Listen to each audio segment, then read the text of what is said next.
un empire. Bonjour les sixièmes, on a vu la dernière fois que les Romains avaient étendu leur influence presque tout autour du bassin méditerranéen. Il y a un espace qu'ils n'ont conquis qu'en partie, qui est l'espace qu'on appelle la Gaule. Alors la Gaule, c'est un mot romain en réalité, c'est plutôt les peuples celtes qui vivent dans la France d'aujourd'hui. Alors les peuples celtes, ils ont pour particularité de partager une culture, une langue, une religion, mais ils sont tous séparés en de nombreuses tribus qui ont chacun un roi. Alors, les Romains et les Gaulois ou les Celtes se connaissent depuis longtemps. Ils se sont déjà fait la guerre ou ils ont aussi pu commercer. Ils ont parfois fait des alliances.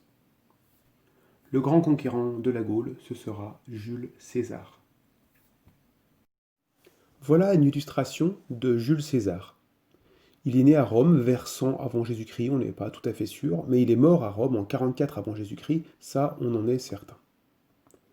Ce document il est vraiment intéressant, c'est un buste en marbre qu'il a été découvert à Arles, dans le Rhône, en 2007.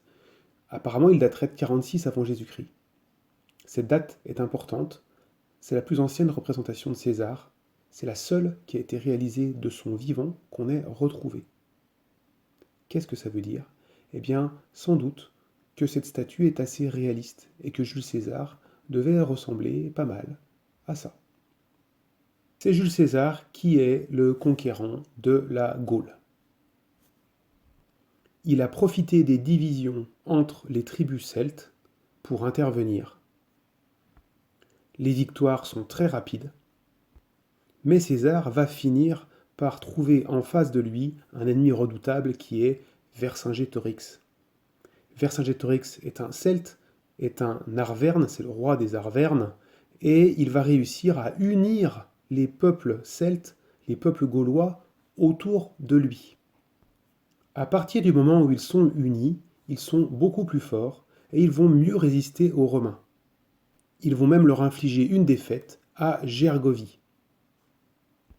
Les Romains ne s'avouent pas vaincus, ils sont toujours présents et Vercingétorix préfère se replier vers Alésia, une ville fortifiée, un oppidum. Il veut contre-attaquer, mais attend des renforts. Sur cette illustration, vous avez une reconstitution du siège d'Alésia. Les Romains vont tout faire pour empêcher les deux armées gauloises de se rejoindre.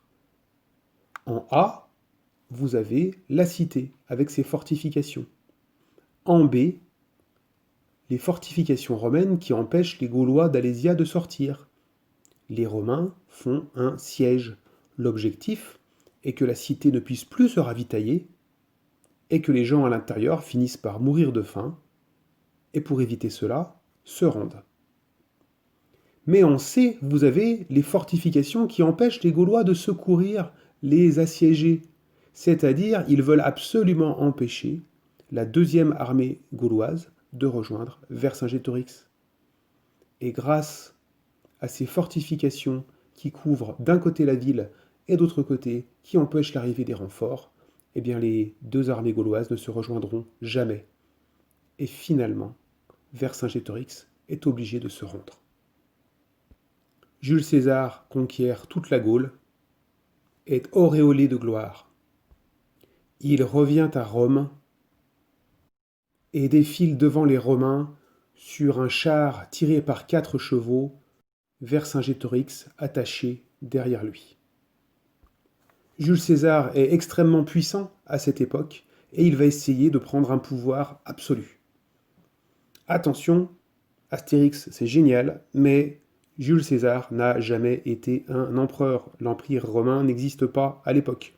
Il va obtenir le titre de dictateur perpétuel. Alors dictateur, c'est pas péjoratif comme aujourd'hui. Dictateur, c'est une personne qui a les pleins pouvoirs et c'est le Sénat de Rome, c'est les représentants de la ville de Rome qui le donnent. Bon, là, sauf que dans le cas présent, César, c'est vrai qu'il a demandé ce titre à vie. Il voulait être dictateur à vie, avoir un pouvoir absolu à vie. Pour de nombreux Romains, c'était insupportable. À cette époque, Rome est une république. Et il refuse qu'une sorte de roi s'installe au pouvoir.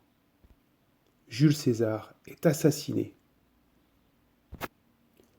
Après sa mort commence une guerre civile, c'est-à-dire une guerre à l'intérieur de l'Empire romain. On se bat entre Romains. Plusieurs camps s'affrontent avec, à sa tête, une personne qui veut prendre le pouvoir. Je vous passe tous les détails, mais en tout cas, les deux derniers à s'affronter pour le pouvoir seront Octave et Marc-Antoine. Octave est le petit-neveu de Jules César. Dans son testament, Jules César faisait de lui son fils adoptif. Il est très intelligent, mais assez discret. Il a de son côté plutôt l'ouest de l'Empire romain. Face à lui, Marc-Antoine. Alors Marc-Antoine, s'il était vivant aujourd'hui, il ferait les couvertures de Gala et de Paris Match. On dit qu'il est très beau, très courageux, qu'il se bat avec ses hommes, qu'il est très populaire. Il a avec lui les armées plutôt à l'est de l'Empire romain et comme allié la reine Cléopâtre d'Égypte.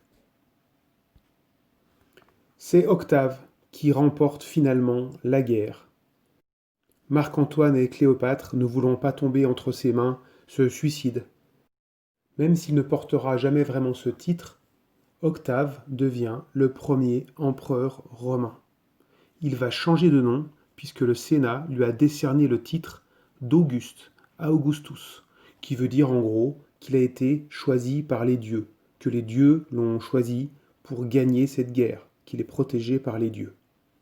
Donc le premier empereur s'appelle Auguste.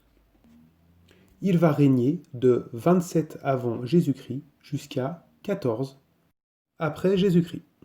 Vous pouvez maintenant compléter la suite de la leçon, le reste des textes à trous, grâce à ce que nous venons de voir. Quand vous aurez fini, vous pourrez aller sur Pronote et télécharger la trace écrite. Cette leçon est terminée.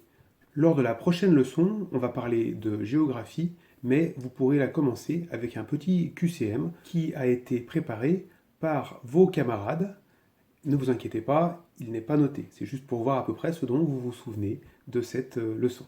Si cette leçon vous a intéressé, je vous mettrai en pièce jointe un lien sur YouTube pour un C'est pas sorcier qui est consacré aux Gaulois et aux Romains.